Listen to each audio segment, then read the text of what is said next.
Paris, supporters et fans de l'OL. Bonjour à toutes, bonjour à tous, bienvenue sur ma chaîne Noël pour cette nouvelle vidéo. Bam! Oh oui, regardez, voilà, l'été sera chaud. Oh oui, bouge Simone à l'OL, elle est tendue. Je ça remue. Point mercato, la conférence de presse de ce matin, ça fait 20 jours que le championnat est terminé, ça part dans tous les sens, Kézako, c'est ça qu'on aime. Je vais vous donner mes impressions, voilà, et mes tendances dans la vidéo. J'attends la réaction du staff et des adjoints, bien entendu. Ah, dis donc, faut participer derrière son écran. M'emmerdez pas, sinon la salade de phalange, je t'ai fait dit oui, elle va tomber. Abonnez-vous, pouce vers le ciel, comme d'habitude, fait vivre la chaîne. J'ai signé la Mondeo et le jet ski sur 20 piges. Pour rappel, s'il vous plaît, j'ai pas envie de finir charrette, c'est extrêmement important. Allez les gars, on rentre dans le vif du sujet, c'est officiel.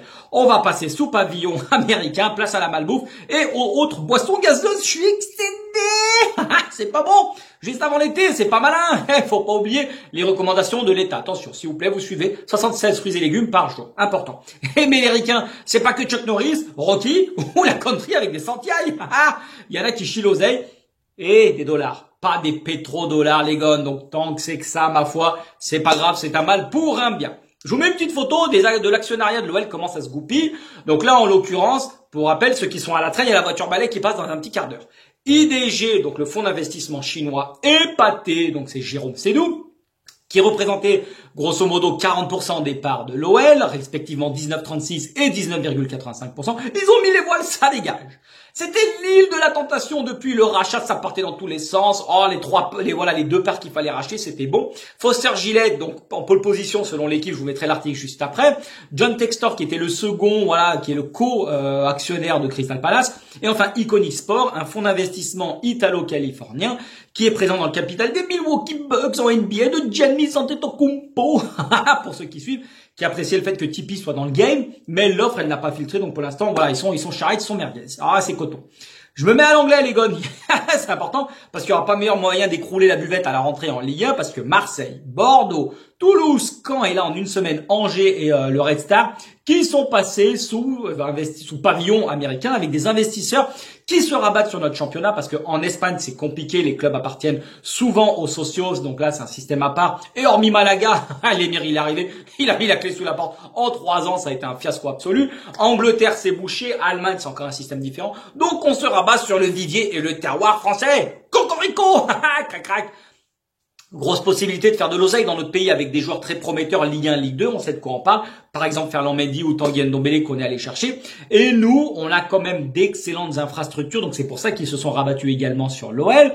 Parce qu'on est propriétaire de notre stade. Les infrastructures, comme je vous le dis, elles sont excellentes. OL Valley, voilà, tu peux faire du surf, comme je vous l'ai déjà dit. Tu vas acheter ta boule sur des quilles de bowling et après tu vas siroter ton petit mojito en terrasse, tranquillou bilou. Et la valeur des actifs fait avec l'académie également qu'elle est extrêmement cotée. Donc pas d'inquiétude pour voir le club sombrer comme beaucoup qui ne font que critiquer du matin jusqu'au soir, quelles que soient les décisions. L'OL, non. Lyon, c'est pas Saint-Etienne, c'est pas Bordeaux, c'est pas du tout le même business plan. Ce n'est pas la même attractivité, les mêmes infrastructures. Donc c'est incomparable. Ça sert à rien de nous comparer à ces clubs parce que franchement, c'est aberrant. Ça pue pas la merde, les gars. Ça sent la gaze à plein pif. Au-dessus, c'est le soleil, Dieu bénisse. Bon. Photo de l'article, comme je vous disais, l'équipe. Je vous mets l'article, à chaque fois ils nous pondent de la merde, c'est toujours payant. Ben non, moi j'ai le bras long, j'ai mes sources. Je vous mets l'article en parallèle. Grosso modo, qu'est-ce que ça dit? Pourquoi c'est Foster Gillette qui est en pole position? Il va arriver, il va poser 600 millions si tout cela est vrai sur la balance. Cela équivaut à racheter les parts de IDG et de Pathé, donc les 40%, plus 10% pour arriver à 50%. Parmi les 28% que Tonton il avait pour l'instant. Donc ce qui va en faire l'actionnaire majoritaire avec, comme vous l'avez compris, plus de 50% du capital. Et il va investir cash 100 millions pour augmenter le capital de l'OL immédiatement, comme ce qui avait été demandé dans le cahier des charges pour le nouvel investisseur. Par contre, Tonton il va rester à minima 3 ans, 1, 2, 3, comme les 3 doigts de ma main, président. Sauf si la maréchaussée elle intervient et ceux qui voulaient le voir partir tout de suite, bande de nazes, va falloir patienter et attendre un peu. Maintenant, on va voir comment cela va se goupiller cette collaboration parce que le mec, concrètement, il va arriver, il va poser 600 patates. Il va sur la table, il va être actionnaire majoritaire, mais c'est Tonton qui va être le décisionnaire. Donc, vous voyez, comment ça va se passer à voir? C'est là où j'ai mis un petit doute parce que c'est extrêmement important qu'on puisse, voilà, de nouveau espérer avec un nouveau projet, mais pas sûr que cela plaise à Tonton et à l'actionnaire, surtout à Foster, parce que Espérons que l'aventure elle soit plus belle qu'à Liverpool entre 2007 et 2010, car hormis d'énormes dettes, il n'en garde pas un bon souvenir.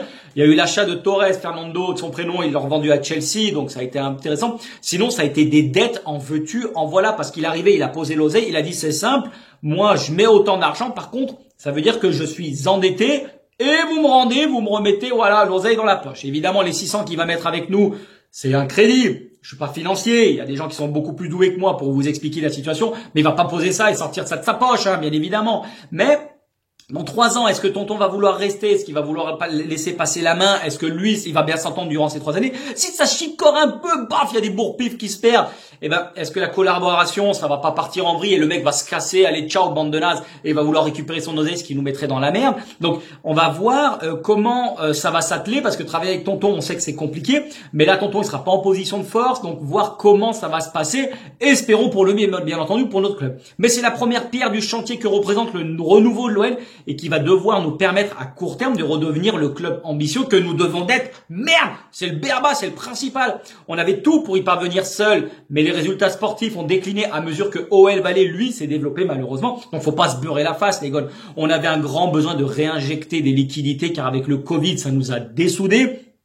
Et tôt ou tard, un actionnaire extérieur allait venir mettre des billes tout doucement. Et en plus, dans l'actionnariat, il y a la présence de Tipeee, on se dirige vers la nouvelle présidence. C'est lui qui devrait reprendre la main dans quelques années. Mais voilà, on a un outil aussi, le Groupama Stadium, qui est très mal utilisé. Il va falloir revenir là-dessus parce qu'on le remplit à 66%. 66% du Groupama Stadium, ça équivaut à 90% du taux de remplissage de Gerland. Donc c'est pour vous dire qu'il y a vraiment une attractivité. Il y a tout qui va mal, qu'il va falloir remettre dans le bon ordre. Et cela va passer bien évidemment par des résultats sportifs. C'est impératif. Donc c'est une bonne chose que l'on voit notre attractivité vraiment s'étendre à l'Amérique. L'aspect financier, bien entendu, en priorité, mais le sportif, chaque chose en son temps, ça viendra après. Par contre, derrière, je peux vous dire, j'ai travaillé chez Cégide, et quand tonton a vendu ses parts aux Ricains, ça va être la même chose pour l'OL. Ils ne viennent pas pour tortiller du fion, je préfère vous le dire. Les mecs, c'est retour sur investissement, ils sont pas là pour faire du social, ils s'en balèquent, ils s'en foutent du reste. Mais par contre, voilà, pour l'aspect sportif, on va devoir accompagner le couplet au financier. Donc pour l'instant, on va être pas mal, ce qui devrait nous permettre de remettre le club sur de bons rails. L'annonce, de toute façon, les dés sont jetés, c'est pipé, c'est dans 10 jours, il reste plus rien, voilà. Donc c'est tôt ou tard, le tonton va expliquer comment ça va se goupiller. En parallèle, Chirou, qui aura un rôle plus important au sein de l'OL. Nouveau directeur sportif ou pas? Non, parce que il va pas intervenir au niveau au niveau oral, au niveau du groupe, avant les matchs, après les matchs, voilà, au micro de nos confrères. Mais nous prenez pas pour des bananes. À quoi il va servir, le mec? Il va gérer les garçons, les filles, l'académie. Il va travailler 24 heures sur 25. Non, mais c'est n'importe quoi. Il va passer à compta, récupérer son chèque. Donc, vraiment, voilà, chose que Juni, lui, pouvait faire. Chirou ne le fera pas, mais on va vraiment comprendre l'organigramme. Et c'est important pour que chaque personne à sa place fasse le bon boulot pour l'OL. Au niveau de l'effectif. Moi, je vous mets une petite photo, voilà, de l'effectif avec le contrat, les salaires et la valeur marchande de FM. La base, c'est extrêmement important. Pour les joueurs dont le contrat qui expire en cette fin de saison, Jason, merci, au revoir. Il ne prolonge pas, adios muchachos. Palmito, Emerson et Tanguy Ndombele repartent en Angleterre chez les Rose Beef, une main devant, une main derrière, comme ils sont arrivés. Ça n'a pas été une franche réussite, malgré voilà de belles promesses au début qu'on a entreaperçues. Mais ça c'est comme au turf. Oh, tiercé, quartier, quinté plus. Quand ton cheval, il démarre en trombe, tu peux être sûr qu'il va finir la truffe dans le gazon. Ça finit toujours comme ça. Pape Cheikh Diop, pour ceux qui l'avaient oublié, il est déjà à Satolas, terminal 2, il attend son avion, mais personne ne sait où il va aller, lui non plus. Donc ça aussi, ça dégage. Tété, le Shakhtar on demande 30 briques quasiment. Donc ça risque de sentir la merguez là, parce que le nouvel actionnaire, théoriquement, il va pouvoir nous aider à garder et poser voilà sur la baloche l'oseille, mais c'est pas dit qu'il va rester. Pollersbeck, on lui a mis une quenelle, allez ça dégage bande de nazes. Rémi Rioux en 3e ou doublure, mais bon je pense plutôt que Bonnevie ou Malcolm Barcola vont monter pour jouer ce rôle. Et je vous mets également une photo des départs, voilà, de des joueurs que j'aimerais voir partir pour relancer un cycle, finir quelque chose et repartir sur de bonnes bases avec un groupe frais, jeune et surtout qui a été voulu et décidé par Peter Alaoui en fonction de sa tactique, des joueurs dont il a besoin pour pouvoir mener à bien sa mission avec le rôle sur toute la largeur du terrain des latéraux, des milieux, des attaquants, des ailiers. Donc c'est extrêmement important de suivre les prérogatives que le coach demande. Premier, illico presto, exit capitaine Léonidas. Dubois, merci, au revoir, ça dégage. 12 millions, l'OL en réclame, faut pas ruer mes mères dans les brancards. 8, c'est déjà pas mal, c'est généreux. En Italie, il y a la Cote, il y a la Fio et la Lazio qui sont dessus, ils sont intéressés. Vous allez pas être déçus, mes cons. Boateng, Trabzonspor qui a besoin d'expérience, on en avait besoin également. Foutaise, lui aussi, ça a été un fiasco. Pour 2-3 millions, pareil, je le laisserai partir, bien entendu, sachant qu'il est en fin de contrat en 2023. La Merguez, bizarrement, je l'aurais bien gardé, parce qu'il peut jouer en défense comme au milieu de terrain. Il a une bonne mentalité, parce qu'on a trimballé de gauche à droite sans jamais être un titulaire indiscutable. Eh ben, voilà, il a toujours été pro dans sa tête, il a jamais fait de vagues, mais bon, si on a une belle offre, faudrait le vendre, mais Flamengo, il a dit, moi, c'est bon, ça fait 3 fois que vous refusez l'OL, je veux plus de vous, démerdez-vous, donc il y a de fortes chances qu'il prolonge. Chicles, eh ben lui justement, il y a eu une confrontation, les œils dans le œil avec Olas. Tonton, il a reçu toute sa famille, il y avait toute la clique. Hein. Donc du coup, il a dit, ok, je veux que tu restes, tu vas faire partie du projet. Pour l'instant, c'est un remplaçant en devenir, il revient tranquillement de sa blessure. Il va falloir lui donner sa chance parce que un joueur de son profil, qui est capable de dribbler, qui sait casser les lignes, balle au pied, qui peut performer, s'il a la bonne mentalité, ça peut être vraiment intéressant pour l'année prochaine. Awar, je pense qu'il est temps de faire tes bagages, tu es un joueur en déclin et en nette régression depuis un moment. C'est simple, on parlait de toi à Liverpool, City ou le Real il y a quelques temps. Maintenant, ça va être le Betis ou c'est Leicester, pardon, voilà. Bon, c'est les clubs moins huppés, mais qui sont au niveau de l'OL, mais quand tu vois d'où il passe et où il va arriver, je pense qu'à un moment donné, faut avoir les yeux bien ouverts. 15 millions, ce serait déjà pas mal, il lui reste une année de contrat. Dembouz, avec l'arrivée de la Casette, eh ben, un an pareil, de la fin de son contrat, idem. Moi, je le vendrais parce que c'est l'un des rares joueurs qui a une valeur marchande. Il y a Man U, il y a Arsenal ou Tottenham qui sont dessus. L'OL a fixé le tarot à 25 millions, c'est pas cher payé. Lui, il se dit que je resterai bien peut-être parce qu'il y a le FC Séville qui voudrait l'avoir gratuitement l'an prochain. Ça sent la quenelle à plein nez. Mais moi, je l'aurais bien gardé parce que c'est un pur attaquant, c'est un pur neuf. Mais si on a fait venir Alexandre, c'est surtout pour peut-être anticiper le départ de Dembouz pour pas finir charrette et le vendre zéro comme d'habitude que ce que l'on fait en ce moment. Tino Rossi également, 5-10 millions si tu peux y aller. Merci, au revoir. C'est un fiasco parce qu'hormis 4 bons mois l'an dernier avec la KTM, Brest est sur les rangs, donc ça serait bien que tu fasses tes valises. T'es plus en manque de confiance absolue. Faut aller voir ailleurs si l'herbe est plus verte. Au niveau de l'équipe, du coup, qu'est-ce que ça va donner en 2023? Je vous mets une photo de l'équipe type. Il va manquer pour moi un défenseur central et un latéral gauche. Je vous mets les stats de Diop, Issa Diop, bon, c'est celui qu'on parle. J'aime bien le profil, grand, costaud, puissant, physique. Il est bon dans les duels, ce serait extrêmement complémentaire avec Lukeba. Ça risque de coûter cher par contre, 20 briques minimum, préfère vous le dire. Mais je pense que ça peut apporter une vraie plus-value et c'est le nom qui revient le plus souvent. J'aurais bien aimé tenter Djikou, moi c'est une valeur sûre et un excellent défenseur régulier en Ligue 1 qui a fait les belles années de Strasbourg, mais c'est quasiment fait pour le FC Séville à moins de 10 millions, donc c'est vraiment dommage. Et sur le côté gauche, eh ben c'est Tyrell Malacia, on va pas se mentir, c'est le nom qui revient lui aussi également. C'est une très bonne pioche, c'est un joueur percutant, rapide, dynamique, véloce, qui va de l'avant dans la lignée des latéraux bataves, mais qui défend bien et qui est rugueux sur l'homme dans le couloir. Ça chicore pas, c'est un mec qui taxe, c'est un mec qui va au charbon, hein. Un peu à la Danny Rose pour ceux qui se souviennent. À 15 millions, je pense qu'il sera là, c'est dans la poche. Et surtout, c'est un mec qui correspond au profil que Peter Alaoui souhaite. C'est un bon penchant à Dolce Gusto sur la droite, donc vraiment, ça peut être intéressant. Au milieu, on a fait venir Le Penant. Je vous mets ses stats. C'est frais, c'est fort techniquement, c'est endurant, il a une belle vista. J'ai toujours dit qu'il manquait un chien au milieu de terrain capable de faire, voilà, le sale boulot. Et ben, ce gon, c'est une belle pépite. Regardez pas les vidéos de YouTube parce que sur YouTube, moi aussi, je suis une star. Mais les joueurs qu'on a pris en Ligue 2, majoritairement, ce sont des belles trouvailles. Il y a eu Kadewere, Tino Rossi, ça a été une quenelle, mais sinon, majoritairement, c'est bon. Il vient de Caen, regardez à qui il va nous faire penser. S'il nous fait la même carrière, ce serait énorme. Mais je trouve que c'est une très bonne pioche. Il faudra qu'il soit titulaire. Il faudra le faire dès l'année prochaine. Ah, le petit N'Golo Kanté, vous l'avez reconnu. Ça sent bon également, voilà, avec Cacré et Paquito au milieu, même si Newcastle va arriver, il va poser peut-être 80 patates pour l'instant.